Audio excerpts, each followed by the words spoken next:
Excited to be here with Shahed, co-founder of Loom. He came all the way from San Francisco to be with us here in Venice today at the Badass Marketers and Founders House and talking about how he scaled Loom, how they developed great product market fit, and some of the early struggles they went through, as well as some cool things that are coming up. So thank you for being with us here today. I just want to give you a little bit of an intro and go ahead and talk about who you are, where you've come from, in a sense, like what were you doing before Loom, before you hopped on board, so people have some background of who the mastermind is behind this product. First of all, thank you. Thanks for having me on the show. One thing that I'd love to address up front is I wouldn't classify myself as a mastermind. I would say it's a result of the 16 people that are working on Loom today. So by no means do I take that credit there. But quick background on myself is I grew up in the suburbs of Chicago, was always fascinated by technology and startups, and especially it was at the point when I was, I think, a freshman in high school, where I started reading TechCrunch a lot and had this idea to start my own company. It came out of me being a lazy 15-year-old, and the idea was, I was like, okay, I don't have my driver's permit yet, but I want McDonald's, and it's after, it's right after school. So can I pay someone to go get me McDonald's and drop it off in my house? And that idea kind of led me onto a journey of starting this company called ViaTask, which I had worked on for 2 years. I learned the ins and outs of how you incorporate a Delaware C Corp, and all the way to the point of how do you dissolve a Delaware C Corp when it doesn't work out. But I would say through that, there were a lot of things that I'd learned, and that took me to the end of senior year in high school, at which point I wasn't necessarily excited about going to college, but I knew it was a thing that I had to do. So I was because I had this window between high school and college to really learn about startups and get paid to do it. I actually moved for the summer down to Palo Alto from Chicago, and got an internship at Lady Gaga's tech company, which was at the time known as Backplane. And at Backplane is where I met Vinay, who you also know, my current co-founder at Loom. And that's where I was doing visual design, fell in love with it, and then shortly after that convinced my parents that this job is paying me well, I should stay here, I'm going to take a year out of high school. I joined Weebly full-time as their product designer, and then a year into Weebly, I was just so fascinated about how the venture industry worked, and really wanted to see how I can get my feet into the venture industry, whether it was helping out on a project, being an intern, whatever it was. And that's kind of what led me to moving down to LA, where Mark Suster at Upfront Ventures took a chance on me, and I worked in venture for about a year. And all of these different opportunities, and when I was living down here was when I met Joe, who's also my co-founder, and I actually lived with him while I was working at Upfront. He was working at My Life as their director of product, and that was shortly when both Vinay, Joe, and myself would hang out, and we're man, we all have something that we can be basically building towards. I could design, Joe came from a product background, Vinay came from a technical background, and we're we're young enough to just take a chance. So why not do it? And that was when we basically took the leap and decided to start a company. And even though we had a very positive outlook on starting a company, we had actually started a company, completely financed it ourselves. We're living out of a 2-bedroom apartment, 3 people in San Mateo. And I think you had wrote about this in your article, the whole Chipotle burrito effect, which was our version of the ramen effect. But it was a very humbling experience to just get started and fail.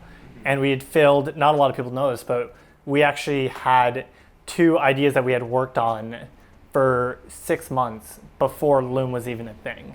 And then it was, an investor had taken a chance on us. The first check that we had gotten was 10K. And 10K at the time bought us 4 months of runway. That was rent, food, and just all things technical. Mm-hmm. And then after that, like started proving out, this like early concept of Loom, which was back in its day called OpenVid. And that's when we started like getting slightly more traction. That's when we got, like a $15,000 check. And that's when like our lead investor of our pre-seed round came in and invested 200K. And that was like the journey 2.5 years ago. Wow. So what did it take to find that first investor though, when you guys basically didn't really have anything, and he just comes in and takes a chance on you? Was this a personal connection? Yeah. Or was this doing a lot of BD work to go and find that investor? So it's actually funny. So I'll give a little context. So we were actually, because I was coming from a background of venture, I was like reaching out to people on LinkedIn, people who I knew, who I was working with at Upfront, on like various deals. And some of them didn't even respond to the email. Some didn't. Some did, and they're like, "Hey, this is like too early for us. We just don't understand the market." So like, we had talked to dozens of investors, and all of them had said no. And this was also not a lot of people know this, but like this was around January of 2015, I believe, where fundraising was very dry for the first like 2 quarters, and then it started picking back up. And going out and fundraising on a pre-seed where like you're kind of getting product market fit, and you still don't know what you're doing, but you just need enough cash to prove the next milestone. So we're doing this like roll and close, and all the investors that I'd reached out to had said no. So funny story, our first investor was actually this gentleman who, when I moved down to LA from San Mateo, he Airbnb'd my room. And he stayed in my apartment for 2 or 3 months, and he was actually our first $10,000 check in, because we were just like talking to him, and he's actually a patent lawyer. So we were like going back and forth, and he's like, yeah, like I can, like I'll write you a small check. And that's what got us for our first couple of months. And then he also invited his 2 friends that put in money as well. So it's like this non-traditional route that just like serendipitously like kind of got that capital, and then it opened up doors to, us proving out the business a little bit more, and then which eventually led into our lead investor.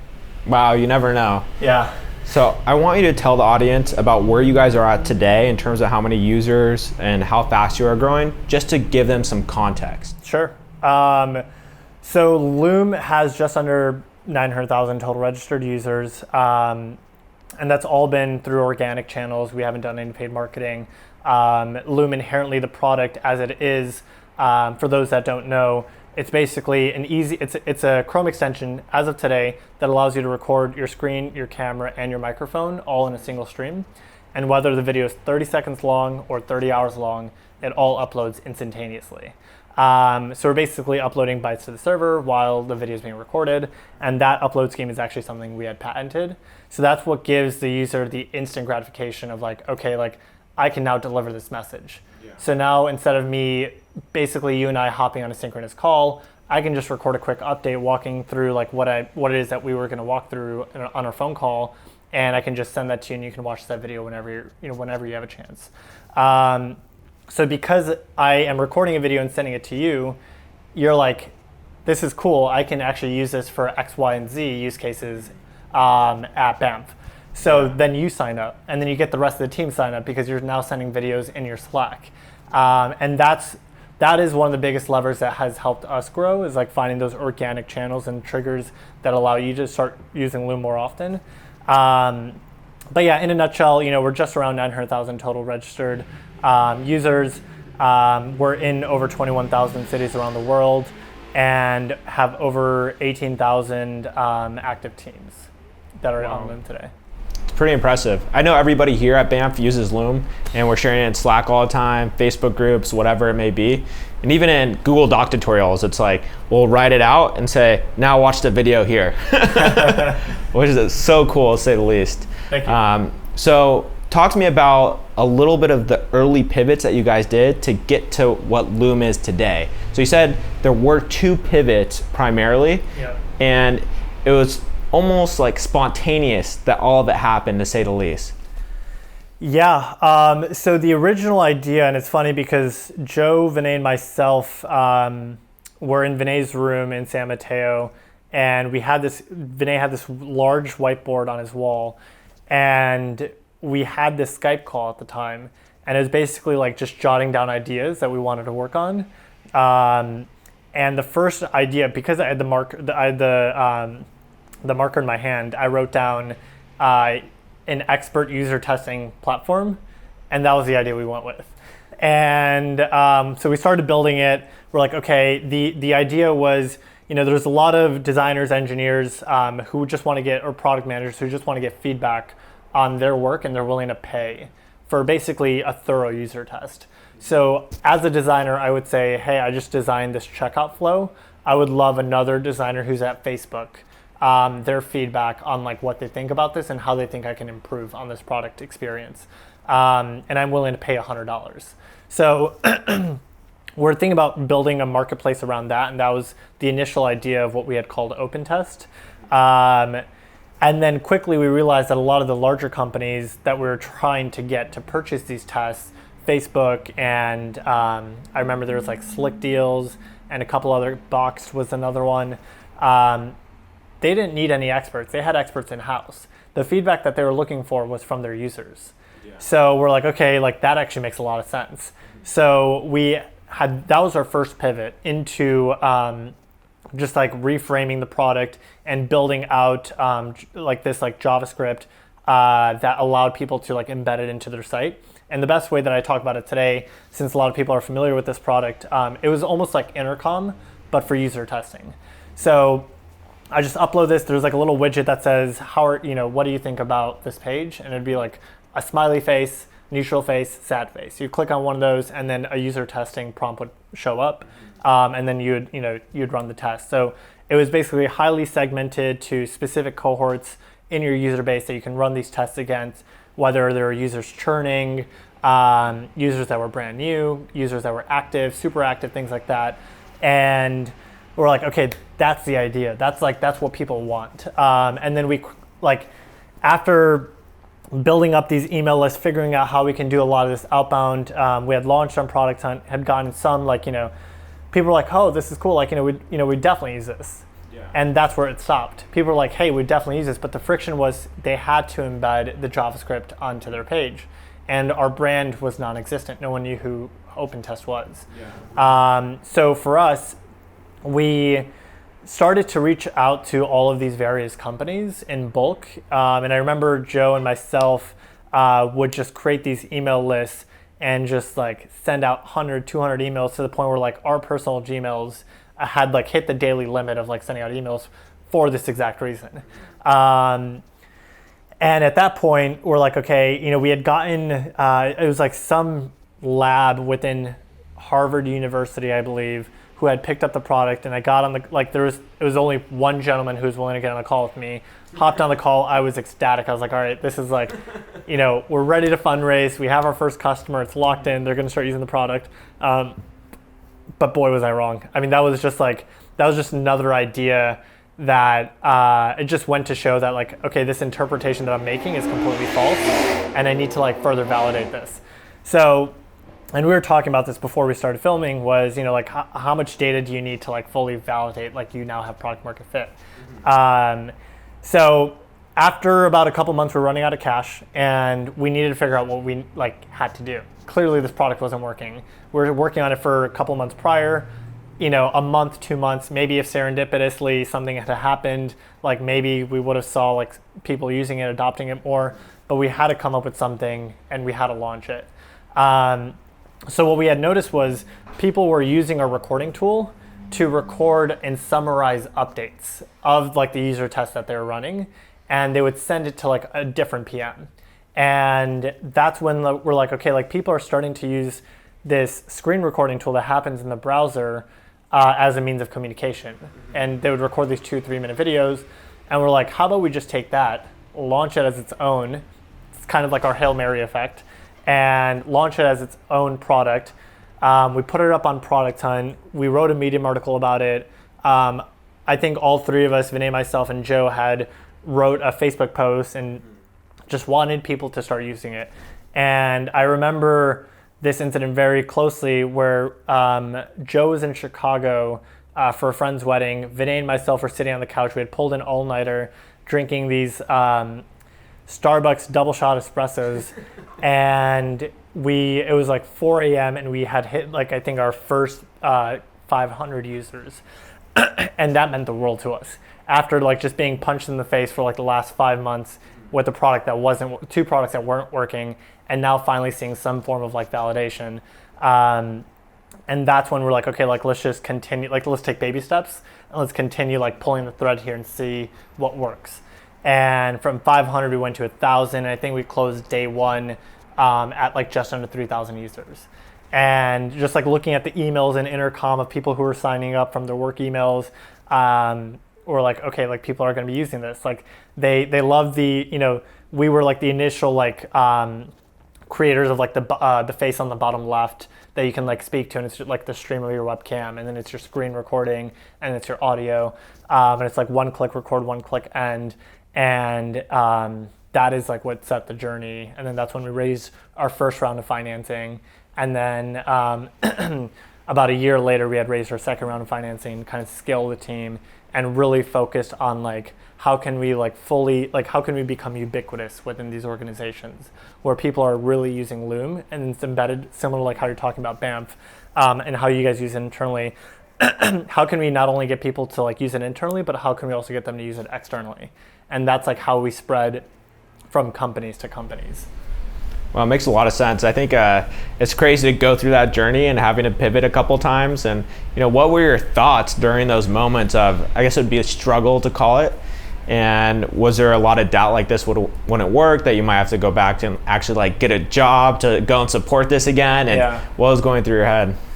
That's a great question. I would say like we were a couple weeks, and I remember this moment, we were a couple weeks away from not being able to pay rent in San Mateo, because all three of us had basically run out of cash at that point. And Joe had reached out to a college friend of his, and he's like, hey, can you just like loan us some cash? And he's like, he trusted Joe. He's like, I don't need you to explain what you need it for. Like, here it is. I trust you to pay back to me. Like, there's no timeline on when I expect it. And that one, like what Joe's friend would have thought as it being a small gesture was actually the reason technically why Loom exists today. And that was like around that moment before we even got like, you know, Joe's friend to basically loan us some money. We were like starting to think about like, do we start getting contract work? Where like all three of us contract for like bigger clients just to like, you know, funnel money back into the business. But I mean, honestly, we were fortunate enough, like just timing happened so perfectly where like we borrowed some money and then we had launched the product. We had enough time. We were pulling these all-nighters, and we're just really trying to like figure out how can we get this extension in the hands of many people. And personally writing emails to like the first couple thousand people who were signing up, as many people as we could, being like, hey, thanks for using the product, want to learn what you're using it for, how did you hear about it, have you referred this, like have you sent this extension to like other friends, things like that. And that's what really helped us like kind of get that initial bump in users. That's awesome. And then in terms of your actual product, do you guys have a North Star if people take a particular action within it? So for example, is it maybe number of recordings shared, whatever that number looks like? Yeah, so what I could talk about is basically the way we think about activation in our product. We try to get a user to, once they sign up, the time from them recording their first video, sharing it, and getting a view, that is like what we consider a user to be activated, because now they basically delivered a message from point A to point B. And they've gotten the validation because they also get alerts, they get email alerts, and they get a browser, in-browser notification saying, hey, Josh Fechter watched your video. And then I can go in and I'm like, okay, cool, like Josh watched my video, I can now follow up with him. And now that Josh watched my video and responded, I can now record a dozen more videos and send them to my sales prospects.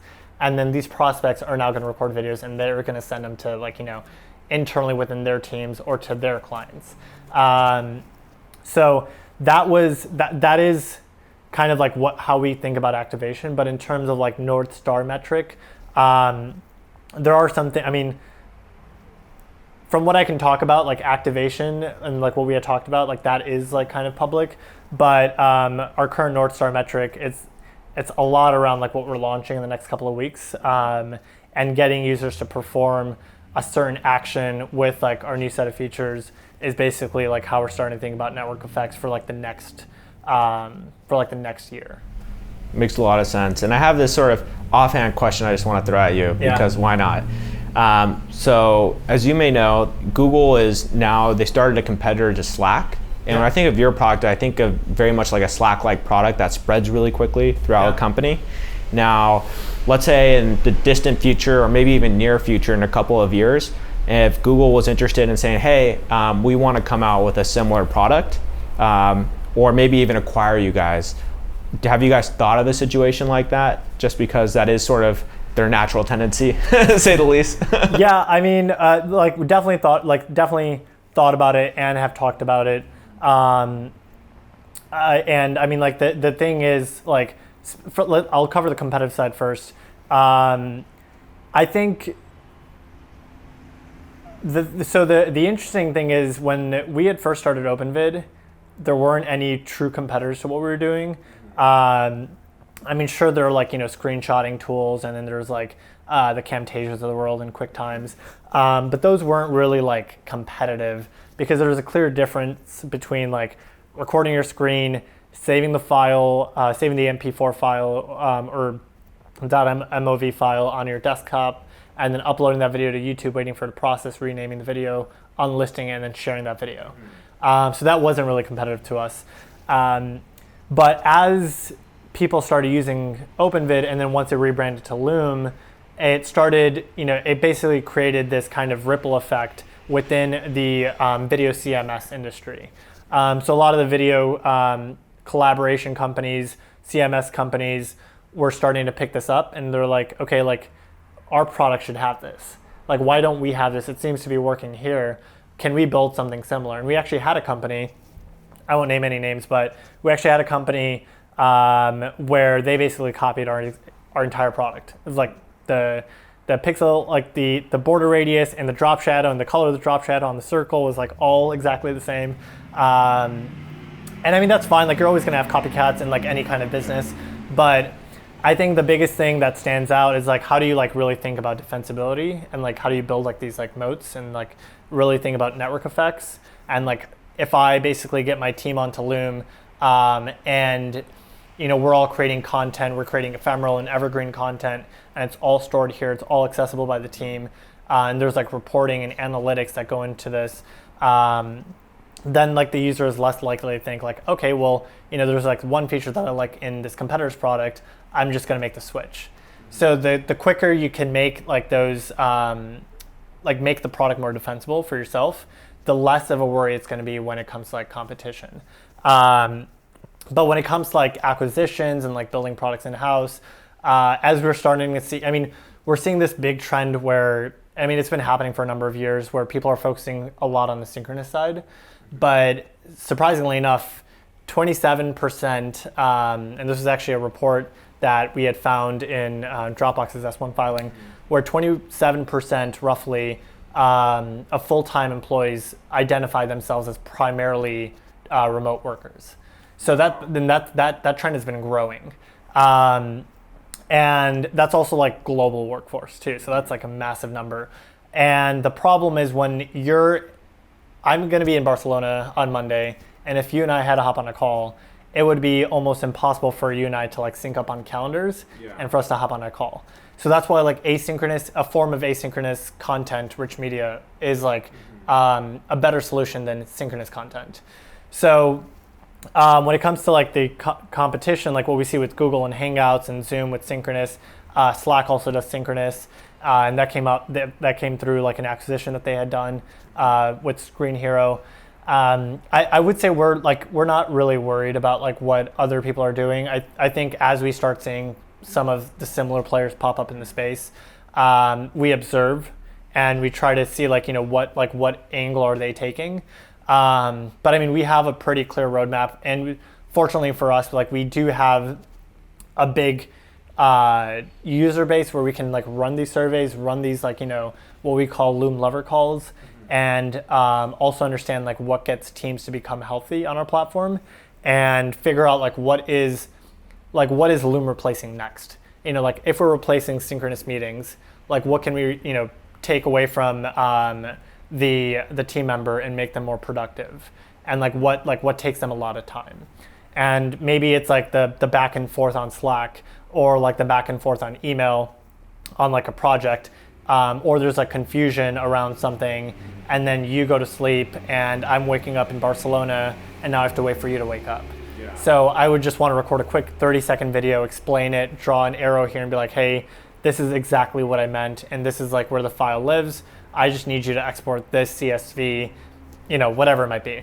So it's just the ability to communicate something. And the thing is, people talk 8 times faster than they can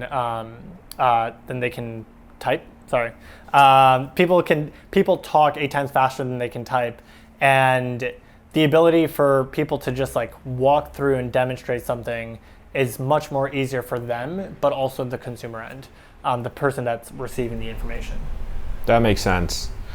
Yeah, I wouldn't even try to communicate with somebody in Barcelona. That'd be a huge pain. So one of the things I know people are really interested in is you guys recently released a desktop feature, and you guys are also looking to monetize your product. And you have 900,000 users and haven't done any monetization yet. So people are really excited to see what direction is that moving in. It's a great question. So monetization is actually really exciting for us. And I mean, we actually had this slide that we had put up on the TV in our office, and it was basically just screenshots of people from various companies reaching out to us saying hey, we want to pay you. We love the product, it's helped us, we want to pay you, but there's no mention of pricing on your homepage.